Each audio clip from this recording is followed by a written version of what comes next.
What's going on, everybody? Welcome to Blind Power. So, as you see in the title, today we're going to talk about the Galaxy Fold and how folding phones changed my way of using smartphones.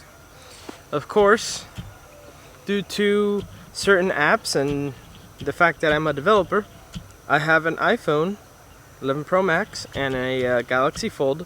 I use both of these on a daily basis. There's different uses for both of them, so don't worry, still rocking an iPhone. I just want to talk about how the Galaxy Fold changed my life in the past 2 months. So when you have a smaller phone, right? Generally nowadays a 6.5-inch phone, it's fine. It's huge compared to back in 4 or 5 years ago where we had 5.5-inch phones and that was considered big. Well, this Galaxy Fold, which is 7.3 inches, changed my life in the fact that when I want to watch content, I don't grab my iPhone. I grab the Galaxy Fold. Like, I'm going to go ahead and show you. So this is a first person view. When I unlock it, so this is the first person view. When it's unlocked, you can see that the screen is the size of a 7-inch tablet. It's comfortable, it's very wide. When you're watching content, that aspect ratio is perfect. It's got plenty of screen size. And then you just grab this big old screen and you just fold it up and put it in your pocket. The convenience factor is huge. And I find myself, because what happens with me in Android is I use it for certain things, and then after a while I kind of just I use it, but then it's like, oh, this is an Android only app. This app is generally just for Android. I'm just gonna go ahead and just grab my Android phone for this app. That's what I did before. Now it's like, I'm gonna watch YouTube, I'm gonna watch Netflix, Hulu, Disney Plus. I'm gonna grab my Fold or my iPad Pro. I don't grab my iPhone for like content creation and certain apps that have to do with productivity. For productivity, I grab my Galaxy Fold or my iPad Pro. And the Galaxy Fold, all it needs is an S Pen. You know, like the Galaxy Note, you have a pen. And apparently Samsung should be bringing out in the next 2 months, and you damn well sure I'm getting it, is the Galaxy Fold 2. This is the Galaxy Fold original one. This is, and they're going to improve a lot of things, right? And I have some complaints about it that I do want to talk about. This is my full review, I guess you could say, after 2 months. Let's get started with the things I like, right? As I told you, it changed my life in the aspect of folding, great big screen for content creation, closing it up for putting it away. The next thing I like is for accessibility purposes. I'm visually impaired. The iPhone, I have it close to my face. This thing, I actually find myself having it at an arm's length, so about, let's see, like this. So like that. That's how I tend to use it. That's fairly far. The iPhone, I tend to have it close to my nose because of the fact that the screen's smaller. Now, the crease that you see in the screen, if I have it off, you can actually see the crease a little bit better. Right there, I hope. Yeah, there you go. If you can see it well, I'll put a static picture. Okay, so the one thing that I do want to say is the crease. I got used to the crease already. This crease is not a big deal for me. If you can't see it, I'll put a static picture. But now, for those who are totally blind, what is the crease? It's basically a tactile line that is very visible. It's very visible for those of us who can see. It's just like an indentation in the middle of the screen. That's the crease that I'm talking about. I got used to it. I mean, usually you're scrolling, vertically. You're not scrolling like horizontally very much, and if you do, that crease is not a big deal. Like, once you get used to it, you get used to it.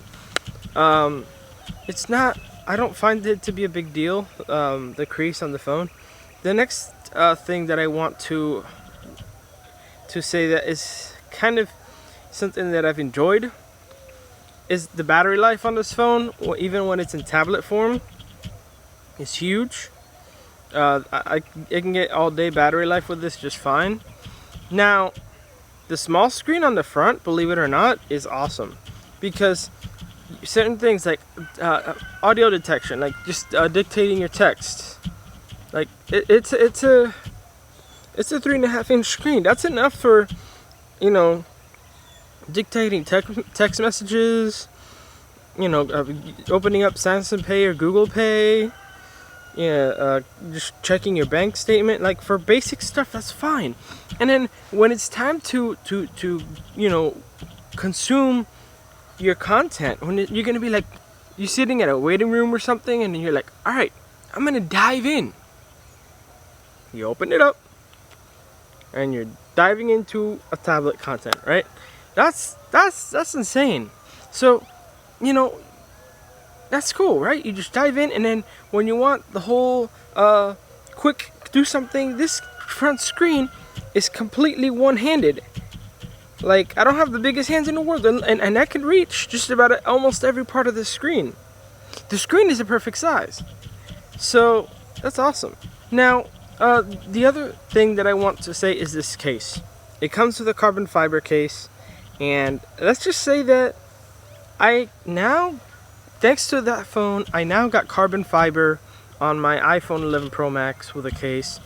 I never realized how cool carbon fiber is until I started using it on the Galaxy Fold, and I'm like, man, I like this soft texture carbon fiber.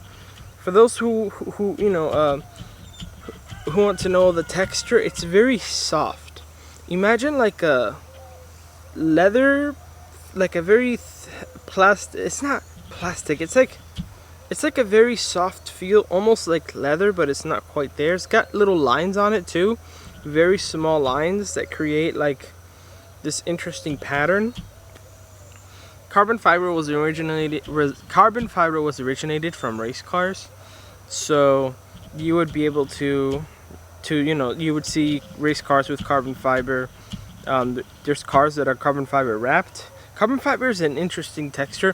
There's so many different types of textures though.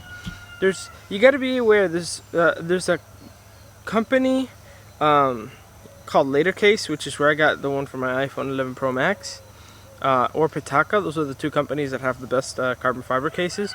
But the Galaxy Fold came with a really nice high quality one. And I like carbon fiber, thanks to the phone. Now the next thing is the hinge. This hinge is solid. So the hinge is what holds the two halves of the screen. It feels like metal, but it's not. It's actually plastic, because when you fold and unfold, you can see how the phone kind of folds around the creases of the metal.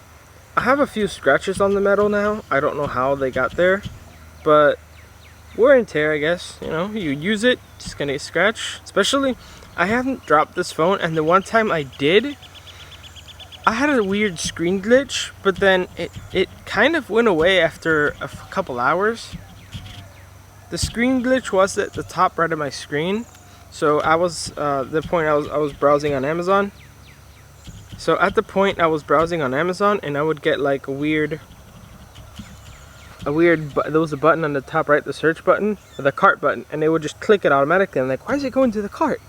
And I just dropped it like from my pants pocket in the bathroom, like not even a feet from the ground, and it started glitching. Thank goodness it was that far, and it wasn't like from my hand or something, because that would have really messed up the screen.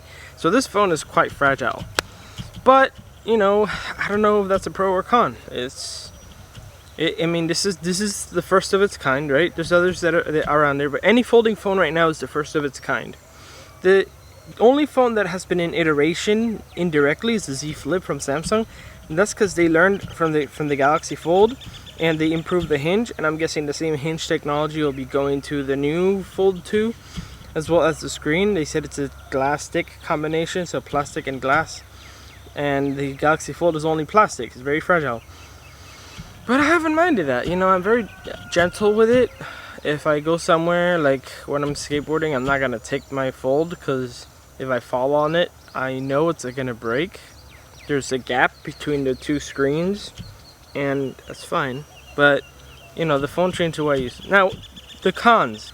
So Samsung's touch version, it used to be called TouchWiz. Now it's called I forget what it's called now, but they have like this new skin over Android. It's great for a lot of things. It's really innovative. I like the way it works. It feels very stock. Only problem, Samsung keyboard. It's terrible.